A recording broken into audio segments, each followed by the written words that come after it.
Got it. Okay. I suppose we are live. I'm just going to wait for confirmation that everything's good to go with the audio. And off we go.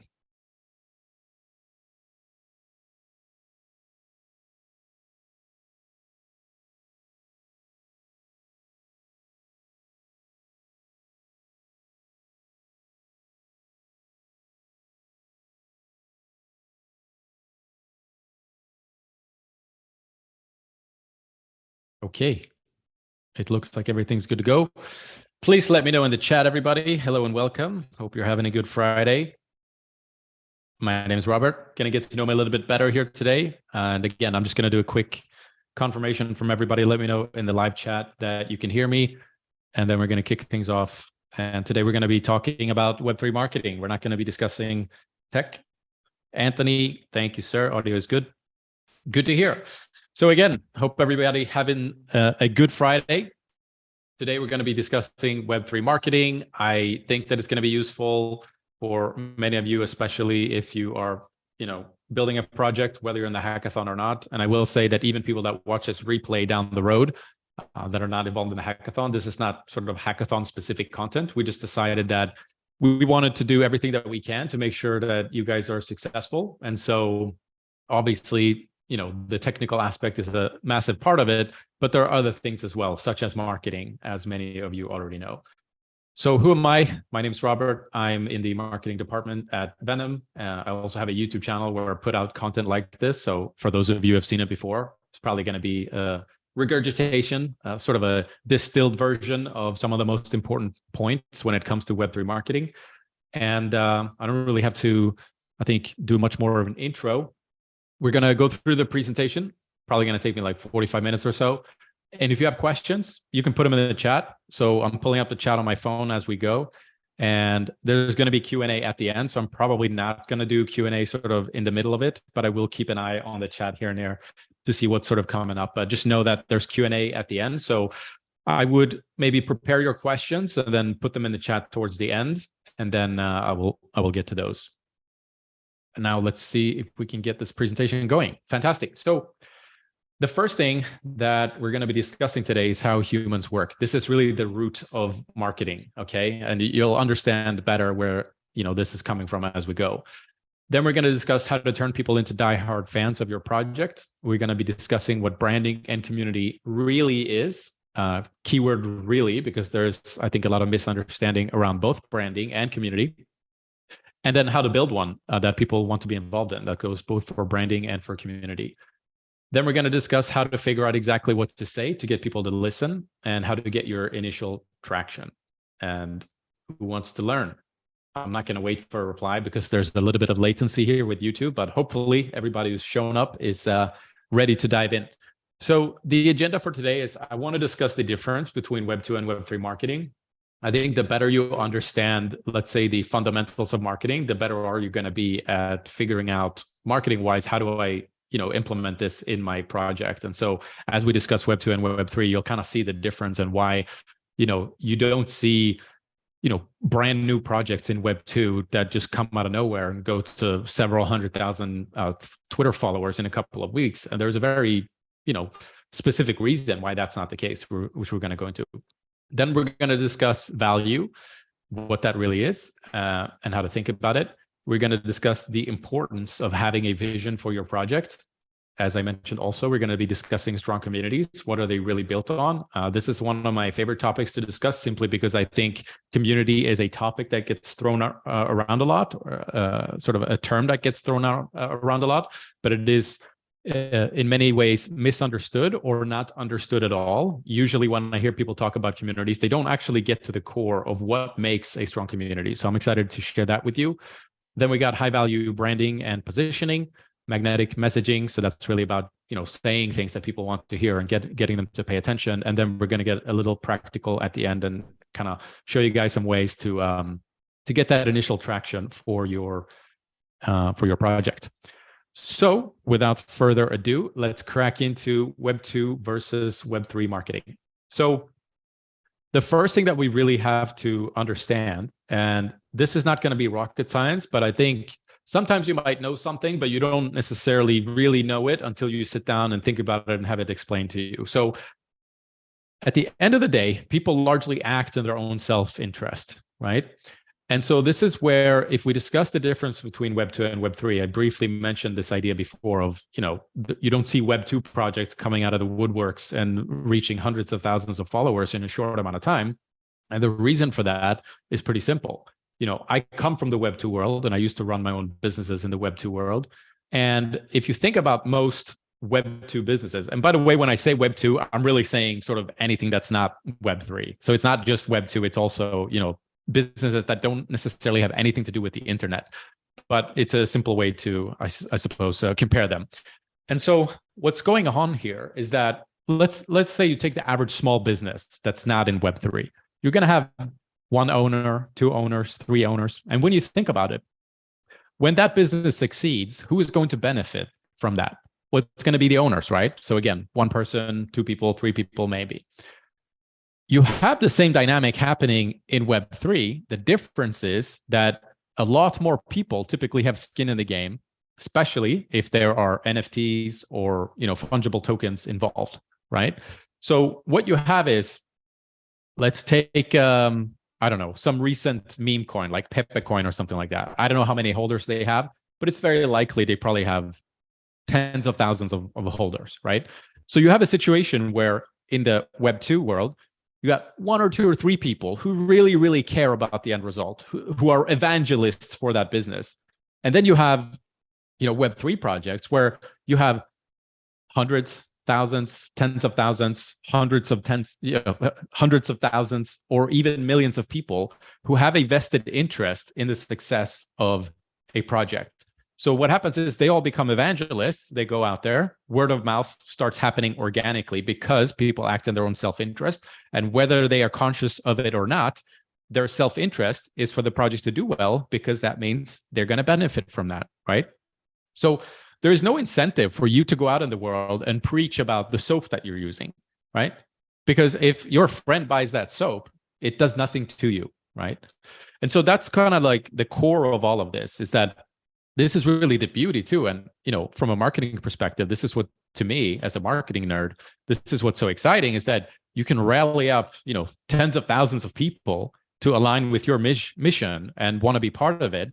And actually wanting to go out there and sort of become evangelists for the project and speak about it and so on. So Web3 is really, like, when you're designing marketing systems, it's really about creating systems that allow for that to happen. So just on a fundamental level, if you really think about it, you want as many people as possible to hold a token if you have one, or to hold the NFT if you have one, because the more people have it, the more people are potentially going to be evangelists and going out there and spreading the good word about your project, right? So people do not care about things if the potential for personal impact is non-existent. And the flip side of that coin is that people care very much if there's potential for personal impact. And personal impact goes both ways, right? Potential impact for something bad, but also potential impact for something good, which is usually the thing in Web3, right? People are hoping to be part of something that's going to be successful. So again, not rocket science here, but really very much sort of lays the foundation. And sort of, if you understand this, then you can kind of go out there and think about your marketing in a way where it's like, okay, well, how do I get as many people as possible to understand what we do, to have a vested interest in the success of the project, and so on and so forth, and giving them the tools to do that. So let's continue. Let me take a quick look at the chat, actually, see if there's anything special happening here. Not really. So let's continue. The other thing that we need to think about in, let's say, Web 2 versus Web 3 is that the competitive advantage doesn't come from the same source. So if you really think about it, in Web 2, often you compete on product, meaning whoever has the best product is the one that I'm going to be going for, right? But in Web 3, when you're talking about, this is not the case for all Web 3 projects, but if you're talking about open source projects, which is the product, then that's going to be able to be forced. People are going to be able to copy your product. And so if you can imagine that somebody was able to just spit out iPhones like that, then the product wouldn't be the competitive advantage so much for Apple, right?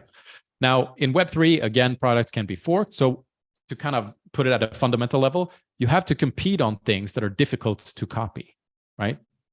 And so what is difficult to copy? Well, branding, community, your network, your team, and sort of productivity and sort of the managerial aspect. Like, do you run a well-oiled machine? And that's, operationally, it's difficult to do. And that's the competitive advantage. And then the other thing is, how many other problems can you solve? And what I mean by that is, let's take Amazon as an example. So Amazon started off selling books online, right? Can you imagine a world where they didn't really grow from there and that's all they ever did? Do you see a time where they would still be in business today if that's all they did? Absolutely not, right? Because what's easy to copy is selling books online. But of course, as we know, Amazon went into the sort of cloud storage infrastructure space.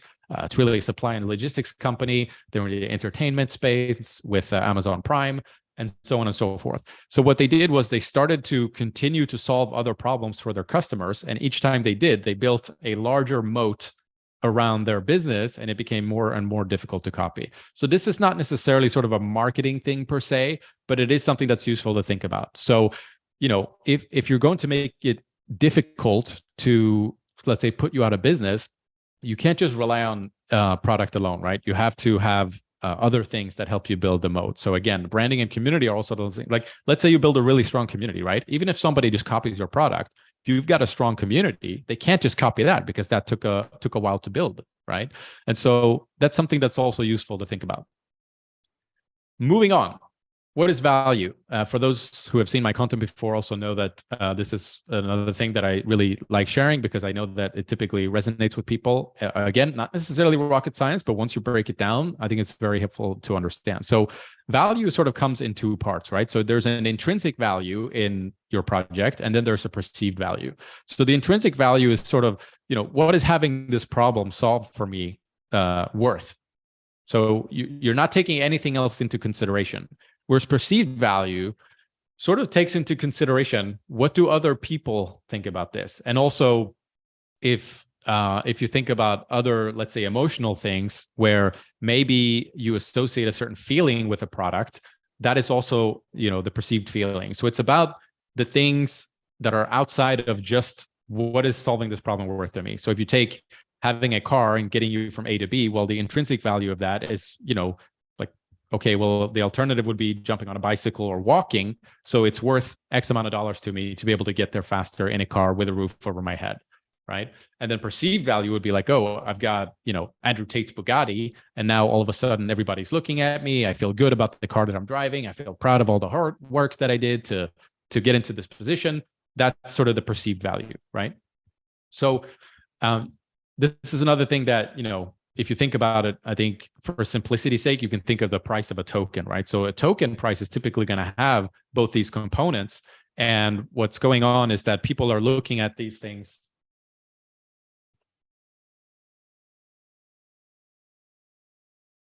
Sorry, little interruption. So if you think about a token price, it has these two components, right? So people are evaluating projects from what is the value that this product is solving, and then also how do feelings and other people's valuations factor into this? Because we're very much sort of social creatures, right? And so we very much look to other people to value things, and so that's why these high-end luxury designer brands and whatnot, they're really just trying to join a group of people to kind of feel a certain way. It's not so much about the bag or the watch. It's more about all the other, the perceived value. And so again, I'm just kind of laying the, establishing the foundation here for you guys to be able to understand what we're dealing with. Let me take a quick look at the chat to see if there are any new updates. Nothing so far, which is great. So let's continue. And so if you think about a meme coin, it's 100% perceived value, right? Like we mentioned Pepe before. It's just the latest example that I can think of as far as, a meme coin that kind of took the industry by storm. There's no product, right? Zero. It's not solving any problem for you. It's only about the perceived value of what this might do for you. And so that's an example of, perceived value. And then if you think about, going to the dentist to fix your tooth hurting. You're not going to care so much about, what other people think about it and the feelings, associated with it. It's very much like, my tooth hurts, I need to get it fixed. I don't care about anything else. And so, whenever you're looking at your project, you have to realize that there are these two components at play, right? There's the intrinsic value and the perceived value. And of course, you should be solving real world problems, ideally in some way, shape, or form. But the perceived value is really where some of the marketing can sort of easily influence the perceived value. Okay. So in Web3, intrinsic value is the product or the problem that you solve, and the perceived value is sort of the reputation, the community around it, the brand, which is really about a feeling. We're going to talk about that in a moment. The sort of narrative around the project, what they're trying to do, the credibility, authority, all these things, right? So these are all little levers that you can pull in a marketing perspective or from a marketing perspective to kind of influence how your project is seen.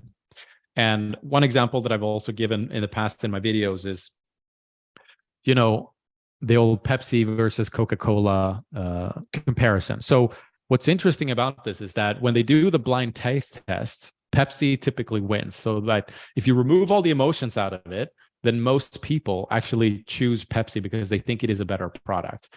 But as soon as you remove the blindfold, let's say, and you let the emotions come into play, when you and I go to the store, most of us are actually going to pick Coca-Cola. And we're going to talk about branding a little bit later. But what's happening here is that if you think about the intrinsic value and the perceived value, so we just discussed the fact that Pepsi is the better product. They do the blind taste test, Pepsi wins. So if you look at it, if this is Pepsi, the intrinsic value is slightly higher. But then again, you take the blindfold off, and then there's that perceived value that comes along with a Coca-Cola, and it overtakes the Pepsi. And so when we go into the store, we go and buy a Coca-Cola. And so a lot of this, if you study their advertising and you look even, decades back, you'll find that from a branding perspective, they've been sort of instilling this feeling of happiness. So basically, the Coca-Cola marketing team decided that we want people to associate Coca-Cola with the feeling of happiness. So all of their advertising, using Christmas and Santa Claus, and even newer commercials, which are more kind of dopamine-driven advertising, where it's like this big lead up to the end where they crack a Coke and chug it, and you just kind of feel this feeling of happiness that they have been programming.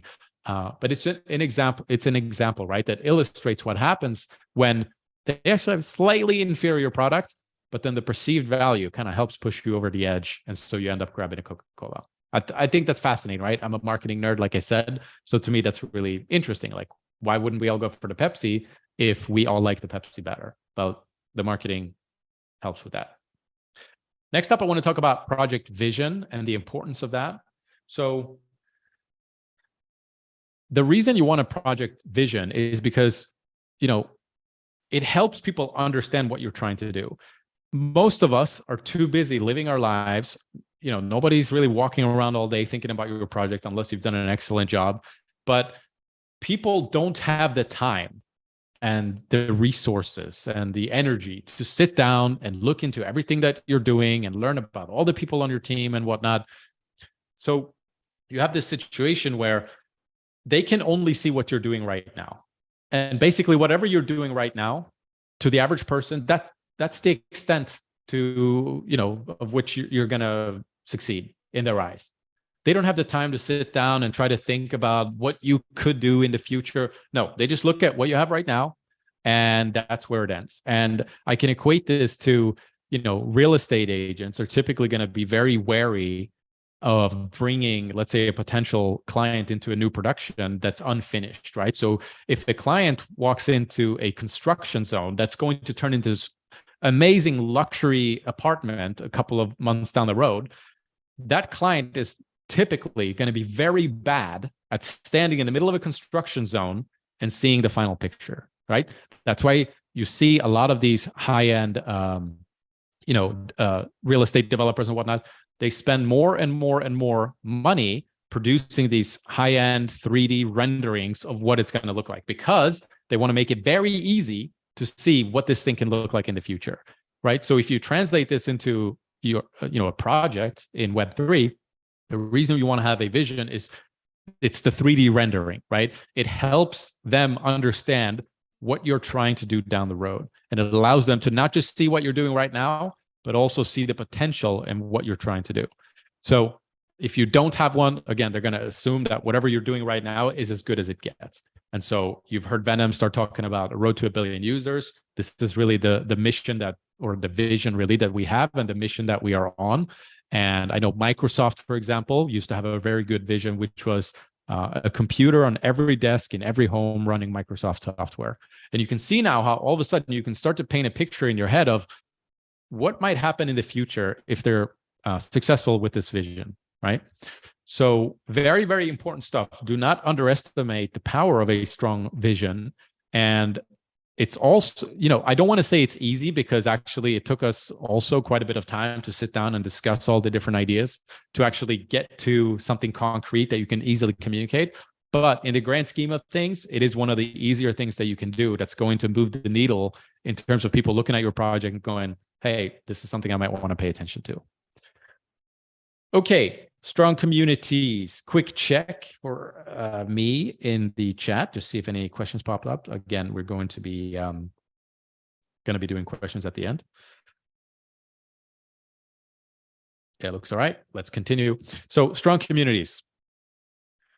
Like I said, the term community gets thrown around a lot in the industry, and I do think that it's misunderstood and sometimes not even understood at all. So I want to kind of set the record straight here, at least from my point of view. Community is not about social media followers. Like whoever is following your social media, that's not necessarily, your community. The other thing that I will say is your community is also not necessarily your customers or your users, but there's typically going to be overlap, both with the people that follow your social media and the people that are your customers. There, a lot of those might end up sort of being part of the community. But here's another thing that I see people confusing it with. Like, community is not a bunch of strangers hanging out in a Discord together. Community is a bunch of strangers who want the same thing in life hanging out in a Discord together. You see the distinction? So it's not a bunch of strangers hanging out in a Discord together. It's a bunch of strangers who want the same thing in life hanging out in the Discord together. The whole core of a community is that sort of common, shared core desire where they want something in life, some X thing, which we're going to go through what those things might be in just a second. And you've put those people in a room together. And I'll tell you just sort of a quick story from my end. So about 10, 11 years ago, I joined an online course. It was the first online community that I joined online. And the guy who started that, he did such an excellent job of just putting people in a room together who wanted the same thing and communicating that same thing. So that was all about sort of helping you start your online business. And we were all sort of on the search for, the freedom of working online, which, again, 10, 11 years ago, that was sort of a strange thing. I remember a lot of people thought I was a very strange man for trying to, build a career online. But what happened was he got these people in a room together virtually who wanted the same thing in life. And then what would happen is we would meet in real life, whether just one-on-one for a coffee or during, one of the events. And you would meet these people and you would have so much in common with them because of that core desire was sort of shared among everybody that you became such good friends. I'm still speaking to probably on a weekly basis, I'm probably speaking to 5 people from that community from 10, 11 years ago. And that community is no longer really maintained. So the thing, the glue that's holding us together is the fact that we want the same thing in life, right? So again, social, like this like idea that community is like social media followers, it's very brittle, right? There's nothing really holding that together. Those people in a Discord, they're not hanging out together. They're not having conversations together. They don't want the same thing in life. That can just break like that. But when you have a strong community that's built on the core shared desire, what's happening then is even outside of your community, like I just mentioned, that community is no longer maintained. But even when that's the case, those people are sticking together because they have so much in common. So I'm going to dive a little bit deeper into this because I think it's very useful. So what I'm putting on the screen is Carl Jung, the psychiatrist, he wrote about archetypes in the 1950s. And so he basically broke down that there's 4 different categories of archetypes, and then there's 12 different archetypes. And each one of the archetypes basically has sort of a core desire, sort of a primary thing that they want in life. And this is the lens of which they make decisions, right? So if I want, let's take the archetype called the innocent here on the screen, whose core desire is happiness. If the core desire is happiness, then basically all of their decisions is running through the lens of, is this going to make me happy, right? So all of the, and you know, as I show you this, maybe do a little bit of introspection and try to see which one you find is the one that really appeals to you. There's probably going to be a couple, but there's going to be one that's primary. And then I think when you look at all the decision making that you do, you know, the work that you do, where you live, the people that you hang out with, what activities you do in your free time, most of it is probably going to be sort of a direct result that's directly related to your core desire. So the 4 categories are basically more of a spiritual journey as one of them, connecting to other people, leaving a mark, and providing structure. And so the 12 archetypes, basically, there's 3 of them in each of the 4, and that brings us to 12. So the core desires, I think it's useful to go through those quickly. So we have happiness, then you have sort of security. Oh, by the way, I also put a movie example. So maybe let's run through those, because maybe that's helpful in kind of hammering this in as well. So happiness, I don't know if you've seen the movie The Beach with Leo DiCaprio, but basically he travels to Thailand and he's sort of like in search of paradise. He's heard about this island that's like paradise. He's looking for it. He's putting himself in all kinds of risky situations because, again, he's optimizing for happiness. So happiness is what comes first. So whether he needs to take a big risk in order to pursue that happiness, that is okay with him. Right.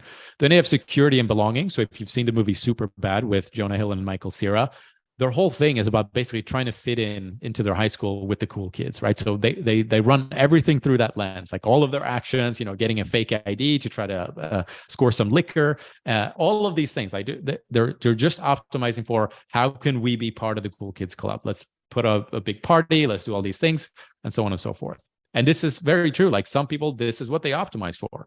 Then we have recognition, status, and legacy. This is where a lot of sort of, you know, like Instagram influencers and people like that fall into that category, where always taking sort of, you know, photos, trying to make them look cool, and they're looking for other people's admiration and whatnot. And legacy kind of falls into that, but it's slightly different. And so Brad Pitt in the movie Troy, you know, they're storming the beach and he's sort of charging ahead before all the other boats, which is incredibly risky because he's basically going to be alone with the people on his boat while the rest of the army is coming. And one of the guys on the boat is like, you're crazy. Why are you doing this? And he's basically like, you know, this is why nobody's going to remember your name. So he's optimizing for legacy. He wants people to remember his name. Obviously, it's a movie, but you get it. Then we have the caregiver. This is to be of service. That's what they want to do. The whole movie in Batman, a lot of the main characters, you know, like Batman himself, he's coming back for Gotham to make it a better place. Alfred, who's his butler, he is the caregiver for Batman, right? And so on and so forth. Then we have Walter Mitty. He basically quits his job, goes to travel around the world. He's seeking freedom. By the way, freedom is also, I would say, specifically in crypto, probably one of the main ones. By the way, in crypto, I would say I see a lot of security and belonging. There's a lot of people who basically say they got into Web3 because they're looking for some sort of belonging. Like they say that I was looking for friends, basically. Then we have freedom, which I think, again, sort of comes back to, you know, partially working online, but also, you know, financial freedom from, let's say, succeeding in crypto and being able to do whatever you want to do. And then I think the last one, sort of control, power, and wealth, there's probably a decent sized show up in that one as well. Anyway, we keep going. So to rebel or revenge, which is also probably sort of like, you know, at least the early cypherpunk movement, which sort of, it was early days of crypto, right? Could definitely be a part of that. And there's definitely an element of that in crypto. Then we have meaningful relationships. So this is Orlando Bloom in Troy, where he basically runs away with somebody else's wife, puts everybody at risk and so on, but he's optimizing for meaningful relationships. Then we have innovation. That's Iron Man. Then we have to live in the now, which is Will Ferrell in Elf. I just have this memory of him eating like a big bowl of pasta with like candy inside. Like he's just living in the now, doesn't care about consequences. It's all about the present moment. Then we have to find the truth of the world. So Professor Dumbledore, To make dreams come true, that's Gandalf in Lord of the Rings. And then we have control, power, and wealth, which is Michael Corleone in The Godfather. Quick check for me in the chat to see if we have any questions. I think we're good. So let's continue. But I do think that if you take 5 minutes to think about your community and think about the project that you've built and think about, well, what is likely to be the core desire here? And then you start to make sure that whatever that core desire might be, let's say it's freedom, for example, you start to look at your product to make sure that that's sort of an extension of the core desire. So the product is actually providing them freedom in some sense. And you continue down the road with your branding, with your, again, the community, like the language that you're using, everything sort of comes back to the core desire. And I think the better, what you're going to find is the more clear you are on this and the better job you do, just kind of like aligning everything to be about the core desire, you're going to build a stronger and stronger and stronger community. And it's going to be harder and harder and harder for other projects to copy what you do, even if they can fork your product. Sweet. Let's continue with high value brand and positioning. So branding is not about your logo, web design, etc., which I think is what people usually think about. When they think brand, they kind of think about the aesthetics. Branding is about how does your brand make them feel? I mentioned about Coca-Cola earlier, right? So Coca-Cola, branding wise, again, the logo is not screaming happiness, but everything that they do, the advertising, blah, blah, blah, it's all supposed to kind of reinforce this idea of happiness so that you all of a sudden start to associate the Coca-Cola brand with happiness. And so we just spoke about, the core desire and whatnot. And typically what you're going to find is as soon as you have a pretty clear idea of what the core desire is of the people that you're serving, both in terms of the users and the community, you're also going to find that highly related to that is going to be a very specific feeling that would be sort of like reinforcing, like feeling free, right? Like if you feel free, well, then you have your freedom. So this is really the core of branding, right? So we talked about the core of community is about the core desire. The core of branding is a feeling. You basically want to distill what people feel when they participate, take part, purchase from you, et cetera, et cetera, et cetera. It should all be reinforcing that specific feeling. And Hugo Boss is another brand that I studied where my conclusion was that the feeling that they're quote unquote selling, or sort of the branding of Hugo Boss, is about control. So control basically comes back to the archetype of the bottom one here. So the ruler, control, power, and wealth. That's kind of like the Michael Corleone.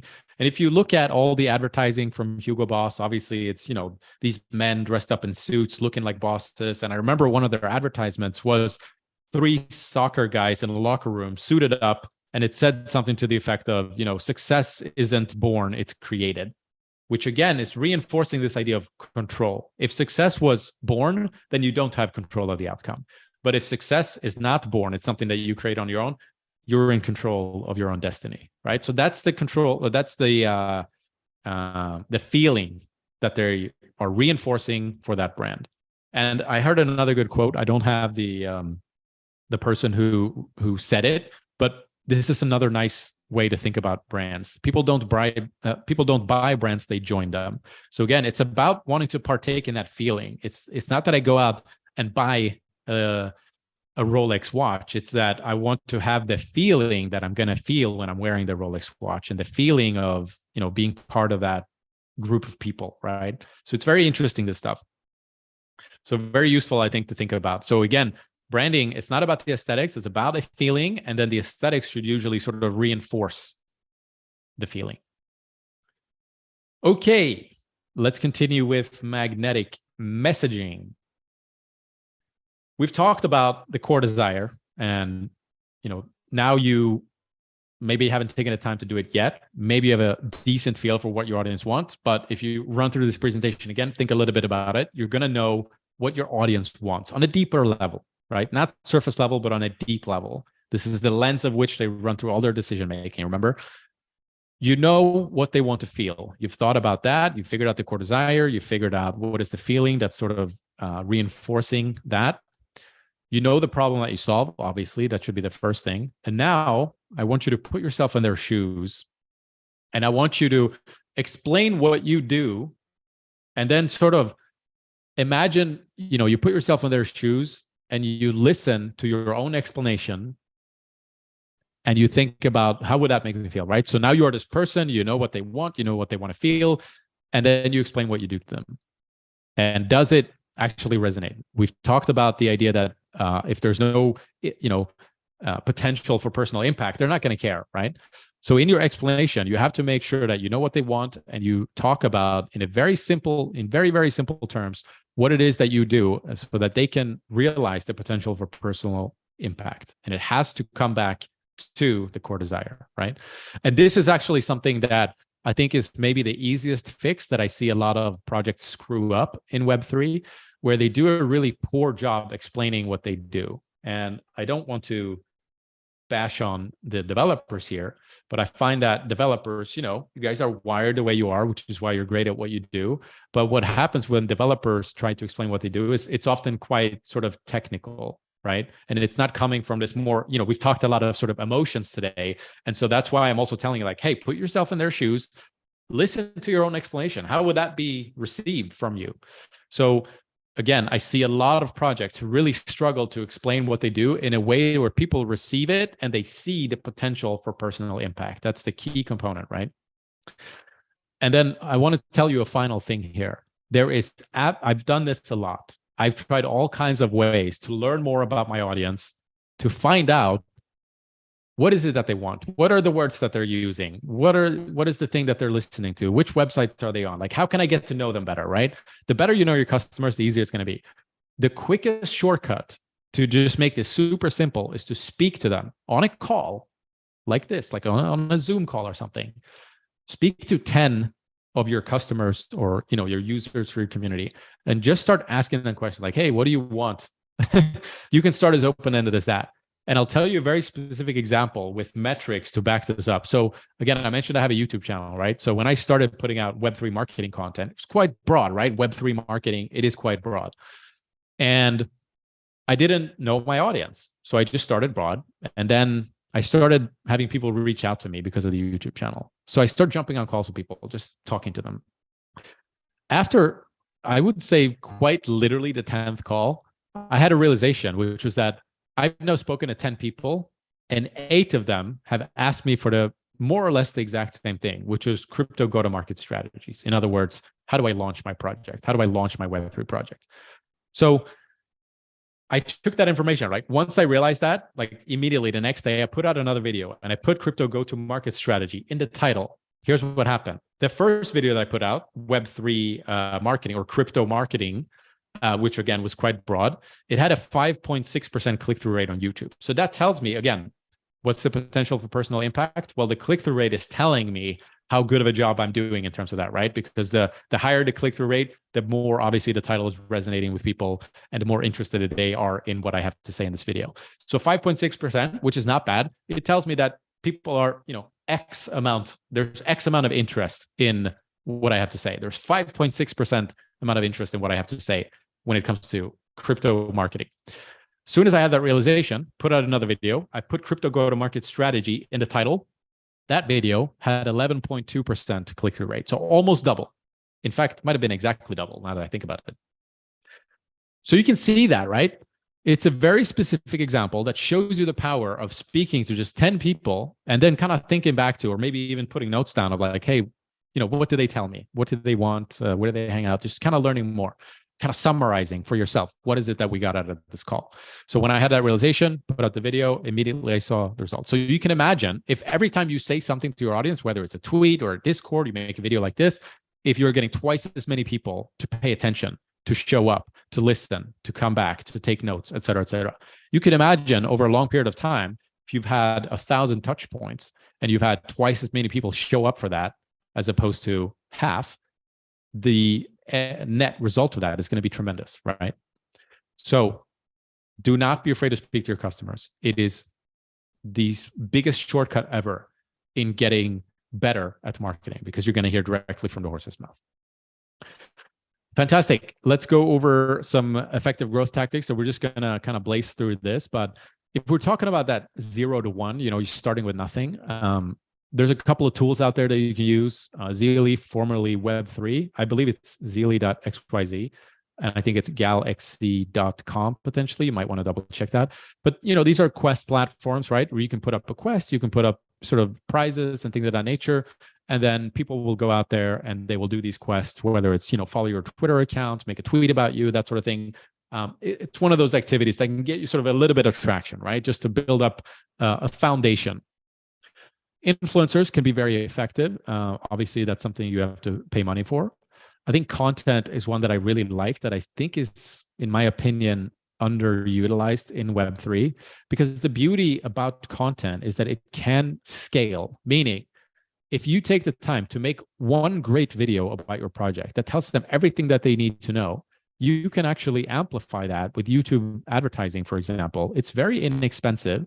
And so if you have this one video that tells them everything they need to know, maybe 7 people watch it organically, doesn't really matter, because you can now go out there and advertise it. And as you may know, people in crypto are a little bit anti-advertising, but there's an asterisk to this, right? So, and I'll explain this to you because I think it'll be helpful. And it's almost kind of a summary of the whole presentation so far. The reason why, let's say an NFT project goes out there, which they used to do, 12 months ago, I don't see it very much anymore.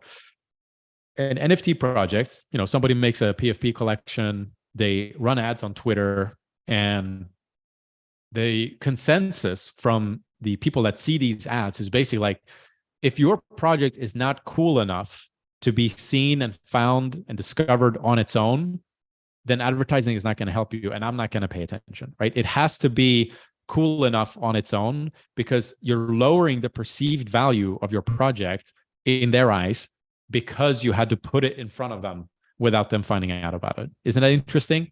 So there's a distinction here to be made, though. If you make that kind of project, which is very much sort of perceived value based, and you have to get it in front of them through advertising, there's going to be a little bit of sort of rejection to that. Now, if you have, let's call it a legitimate project, you're solving some kind of problem, and all you're doing is you're using advertising to just gain more exposure. And it's very sort of non-promotional what you're doing. You're just explaining what it is that you do, but you are able to scale that and get in front of more people. That's going to help you quite a bit. And so again, what you could do is you could make a video, you could explain all the things you want people to understand, keep it short. You could amplify that with advertising. And I've seen with some of my own testing, I was able to get, views to the right audience, where people see the ad, they click on it, which takes them to the actual video on YouTube for 1 to 2 cents, right? So you can imagine you can actually purchase quite a bit of relevant eyeballs with an ad like that, which doesn't have that sort of rejection effect, unless, again, it's super promotional and trying to sell sort of a perceived value only type of project, right? Like a Memecoin or an NFT project. And also, I will say, just kind of on a fundamental level, one of the beauties, again, because we talked about, people don't care for things that there's no potential for personal impact, and then the opposite is true as well.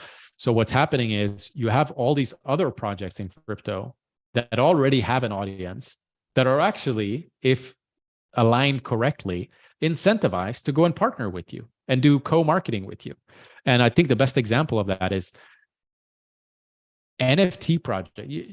There's a lot of NFT projects where somebody just wanted to make a project, right? They made a project, they launched the NFTs, they might have sold out, they might not have, but they didn't really think it through much more than that. So let's say they've done that now, and they've done the launch, and now it's 3 months later, and they don't really have much plans for anything else. They're not trying to turn it into a game. They're not going to launch other collections. They're not building a product.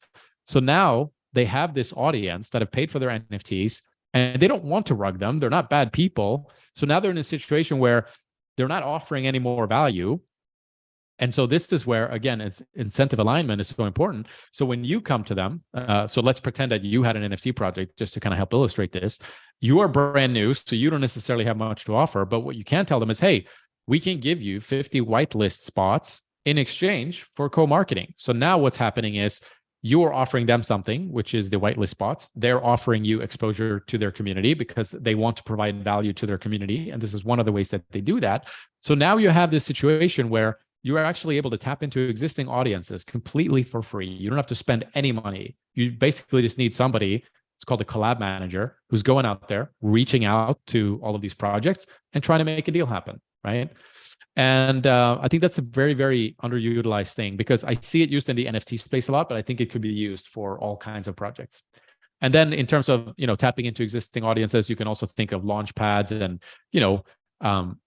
maybe not necessarily partnering with Venom, but as we emailed a couple of days ago, we are sort of retweeting some of the higher quality participants in the hackathon. So that's an aspect where you were able to tap into an existing audience. So, ladies and gentlemen, this is really all I have for today. If anybody has questions, I'd be happy to answer them. I haven't really seen a ton in the live chat, so we may not have any, but let me just put this out there right now. And if we don't have anything, then we'll just kind of wrap up here today. I will read that somebody wrote, Zeal is just meaningless. People just click on things without knowing what's going on. That is a very fair point. And so the reason that I think the risk is actually kind of worth it is that, again, if you think about perceived value, right? So I don't want to demonize perceived value in any way. I think that what's happened, let's say you go to a Twitter page, right? Let's say you find two projects that are basically identical. One of them has 100,000 followers and one of them has 22 followers.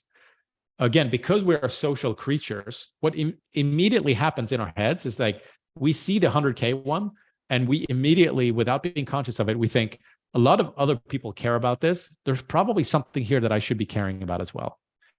And for the 22 one, the opposite happens. Nobody else cares about this. I probably don't need to care about this. So the reason why I think to some extent it can be useful to do early on some activities that are maybe not sort of 100%, long-term on brand, but it does help you get a little bit of traction, right? Get a little bit of social media followers, just kind of build that kind of foundation so that so you don't lose out on people who find you. And even though you have a quality project, you go, oh, they got 22 followers, I'm not going to pay attention. Does that make sense? So it's not so much that you're going to be relying on this to kind of help market your project. It's more just to sort of get a little bit of momentum going, right? Because then what happens is as more and more people follow, again, it starts to switch over to, oh, a lot of other people are paying attention to this. I should probably pay attention as well. Okay. I have a question. When will Venom retweet the project from the hackathon? Like we mentioned, I don't know which project you are specifically from. We're not making any guarantees that we are retweeting everybody. We just said that feel free to, post about Venom, and then some of the ones that post we will retweet. So I think, I'm not sure if that's already begun, but there's no guarantees on that front. Some of them are going to be retweeted. Some of them are not. Okay. I think we are good to go here. I don't have any other questions in the live chat. So unless something comes in the next couple of seconds, we'll just kind of wrap up here today. But I hope that you guys learned something. And if you did, I would be very happy to hear what was your main takeaway from today. Would be very interesting, and just kind of quickly review. I can go back to the first slide. So we talked about, Web 2 versus Web 3. We talked about value, intrinsic perceived value, the importance of a vision, strong communities, what's sort of the core of that, high value brand positioning, magnetic messaging, and effective growth tactics. So if you watched the whole video, feel free to have a think about that. It's going to help you retain more of this information, what you thought was most valuable to you. And with that, I think we can wrap up here today. So that's it, guys. Thank you very much for showing up. And have a fantastic Friday. And we'll see you guys hackathon-wise. The next time we see you is going to be on Monday, where there's going to be Q&A. And we will be live with you then. So that's it. Thank you.